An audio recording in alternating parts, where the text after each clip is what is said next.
সমস্ত প্রশংসা আল্লাহ রাব্বুল আলামিনের জন্য। দুরূদ ও সালাম বর্ষিত হোক মুহাম্মদুর রাসূলুল্লাহ সাল্লাল্লাহু আলাইহি ওয়াসাল্লামের উপর। সম্মানিত নগরবাসী, আমরা আপনাদের সামনে আগামী জুমাবার 26 ডিসেম্বর আত্তাকুয়া মসজিদ কুমারপাড়া কর্তৃক আয়োজিত সিরাতুল মুস্তাকিম কনফারেন্স এর দাওয়াত নিয়ে এসেছি। অত্যন্ত গুরুত্বপূর্ণ আলোচনা পেশ করা হবে। সেখানের মধ্যে আলোচনা পেশ করবেন Sheikh doctor Abu Bakr Mohammad Zakaria, doctor Saifullah Madani, doctor Saifuddin Belal Madani, doctor Mohammad Harun Hussain এবং শেখ মোহাম্মদ ইমাম হুসাইন এবং আবদুল্লাহ বিন আব্দুর রাজ্জাক হাফিজাহুল্লাহ।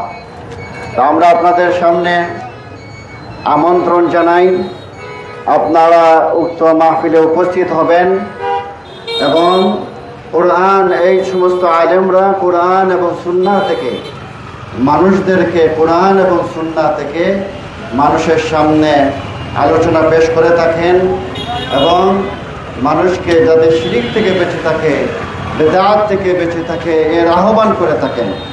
এখানের মধ্যে প্রত্যেকজন আলেম অত্যন্ত ডিগ্রি সম্পন্ন আলেম, যোগ্যতা সম্পন্ন আলেম। যেমন শেখ আবু বকর জাকারিয়া হাফিজাহুল্লাহ, তিনি আকীদা বিষয়ে পিএইচডি করেছেন মদিনা ইউনিভার্সিটি থেকে, বর্তমানে কুষ্টিয়া ইউনিভার্সিটির প্রফেসর। এভাবে ডক্টর ইমাম হুসাইন, ডক্টর সাইফুল্লাহ মাদানী, তিনি ফিকার উপরে মদিনা ইউনিভার্সিটি থেকে তিনি ডিগ্রি অর্জন করেছেন।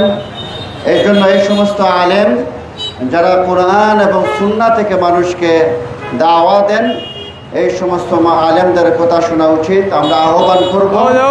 আল্লাহ রাব্বুল আলামিন বলছেন, ওয়ামান আহসানু কাওলাম মিম্মান দাআ ইলাল্লাহি ওয়া আমিলা সালিহান ওয়া ক্বালা ইন্নানি মিনাল মুসলিমিন। তার কথার চাইতে আর কার কথা উত্তম হতে পারে যে মানুষকে আল্লাহর দিকে আহ্বান করে।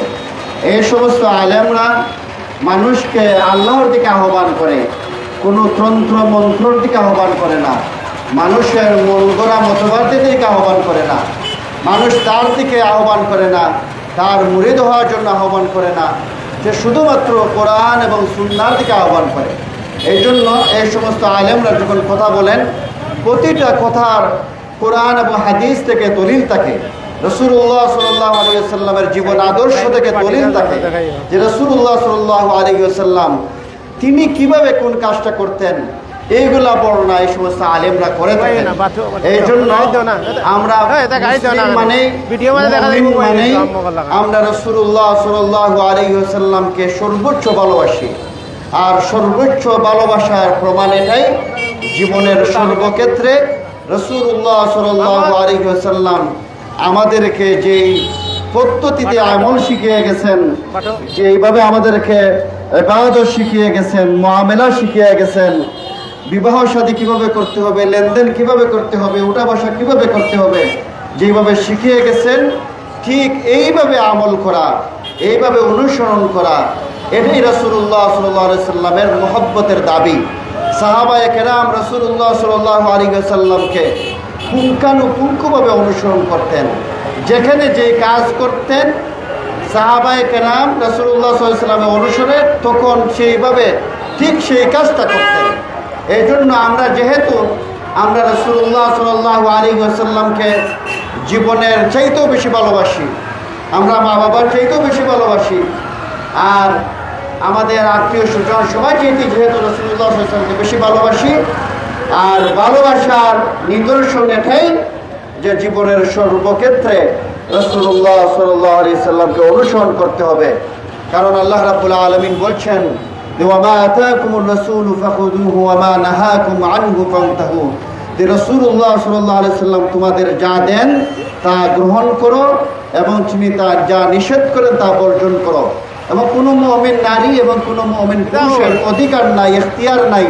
ওয়ামা কানা লিমুমিনিন ওয়ালা মুমিনাতিন ইযা কাদাল্লাহু ওয়া রাসূলুহু আমরান আন ইয়াকুনা লাহুমুল খিয়ারাতু মিন আমরিহিম। যে কোনো মুমিন নারী এবং কোনো মুমিন পুরুষের অধিকার নাই আল্লাহ এবং তার রাসূলুল্লাহ সাল্লাল্লাহু আলাইহি ওয়াসাল্লামের কথা জানার পরে ভিন্ন কোনো চিন্তা ভাবনা করার, ভিন্ন কোনো সিদ্ধান্ত নেওয়ার। এই জন্য মুমিন মানেই, মুসলিম মানেই তার কর্তব্য হচ্ছে জীবনের সর্বক্ষেত্রে রাসূলুল্লাহ সাল্লাল্লাহু আলাইহি ওয়াসাল্লামকে অনুসরণ করা, অনুকরণ করা। তিনি যেইভাবে সালাত শিক্ষা দিয়েছেন, যেইভাবে সিয়াম শিক্ষা দিয়েছেন, যেইভাবে জিকির আজকার করার জন্য বলেছেন, ঠিক সেইভাবে সেই কাজটা করা মুমিনের জন্য তার ইমানের দাবি, তার ভালোবাসার দাবি। আর আমাদের এই কনফারেন্স এই জন্যেই, আত্মাকুয়া মসজিদ কুমারপাড়ায় অনুষ্ঠিত যে প্রোগ্রামটা হবে ইনশাআল্লাহ, এই প্রোগ্রাম এবং এখানের মধ্যে কোরআন এবং সুন্নাহ থেকে আলোচনা করা হবে। ইনশাআল্লাহ আপনারা সেখানে উপস্থিত হবেন, আলোচনা শোনার চেষ্টা করবেন। ওয়া আখিরু দাওয়ানা আলহামদুলিল্লাহি রাব্বিল আলামিন। সম্মানিত সাধারণবাসী, আপনারা অবগত হয়েছেন যে আগামী শুক্রবার বিকেল 4টা থেকে কুমারপাড়া তাকওয়া মসজিদে অনুষ্ঠিত হতে যাচ্ছে ইসলামিক কনফারেন্স। উক্ত কনফারেন্সে ডক্টর সাইফুল্লাহ, ডক্টর ইমাম হোসেন, ডক্টর আবু বকর মোহাম্মদ জাকারিয়া, শায়েখ সাইফুদ্দিন মাদানী, শায়েখ আব্দুল্লাহ বিন আব্দুর রাজ্জাক, ডক্টর হারুন হোসেন আলোচনা পেশ করবেন। আপনারা ইতিমধ্যে অবগত হয়েছেন যে শিরক এবং বেদাত মুক্ত কোরআন এবং সুন্নাহ ভিত্তিক সেই কনফারেন্সে মনোরম পরিবেশে গুরুত্বপূর্ণ আলোচনা রাখবেন উলামায়ে কেরাম, এবং সেখানে মহিলাদের পৃথক বসার ব্যবস্থা থাকবে। আমাদের এখানে বুক স্টলের ব্যবস্থা থাকবে। আপনি ইসলামিক বই, রেফারেন্স সহ বিভিন্ন বই সংগ্রহ করার সুযোগ পাবেন। তো আগামী শুক্রবারে বিকেল 4টা থেকে তাকওয়া মসজিদে সেই কনফারেন্সে আপনাদের সবাইকে অংশগ্রহণের আহ্বান জানিয়ে আমরা আজকের এই প্রচার অভিযান, এই প্রচার সভা এখানে সমাপ্ত করতে যাচ্ছি। জাযাকুমুল্লাহ খায়র। ওয়া সাল্লাল্লাহু আলা নবিয়িনা মুহাম্মদ ওয়া আলা আলিহি ওয়া আসহাবিহি ওয়া সাল্লাম। আসসালামু আলাইকুম ওয়া রাহমাতুল্লাহি ওয়া বারাকাতুহু।